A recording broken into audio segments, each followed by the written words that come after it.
सदर district Congress committee Vikarabad T Rammohan ने ऐलान किया कि कांग्रेस कमेटी पालमरू रंगारेड्डी प्रोजेक्ट को नुकसान पहुंचाते हुए पोतिरेड्डी प्रोजेक्ट के जरिए तेलंगाना के पानी को रायलसीमा की जानिब मोड़ने के हुकूमत आंध्र प्रदेश के फैसले के खिलाफ सुप्रीम कोर्ट से रुजू होगी। राममोहन रेड्डी ने कहा कि कांग्रेस के एहतजाज के बाद वजीर आला के चंद्रशेखर राव ने पालमरू रंगारेड्डी प्रोजेक्ट का 1 टीएमसी पानी पोतिरेड्डी प्रोजेक्ट को देने के फैसले से दस्तबरदारी अख्तियार की है, मगर हुकूमत आंध्र प्रदेश पोतिरेड्डी प्रोजेक्ट को तोसी देते हुए 3 टीएमसी में तब्दील करने के अपने फैसले पर कायम है। पिछली कांग्रेस सरकार में राजशेखर रेड्डी साहब की हुकूमत में प्राणहिता चेवेला प्रोजेक्ट को सैंक्शन कराए थे। वो विकाराबाद रंगारेड्डी डिस्ट्रिक्ट किसानों को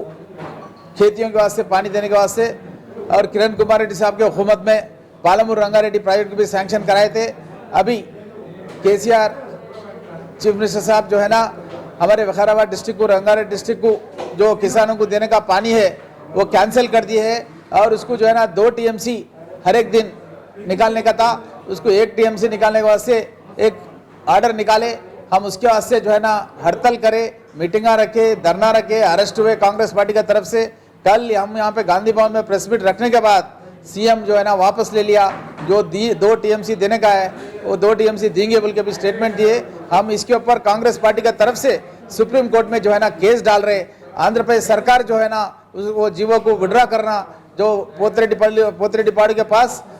3 टीएमसी का पानी और एक बार निकालने के वास्ते जो कोशिश करने के वास्ते वो जीवो निकाले 5 तारीख के दिन मई मंथ में, उसको विड्रॉ करना बोल के कांग्रेस पार्टी की तरफ से हम डिमांड कर रहे हैं।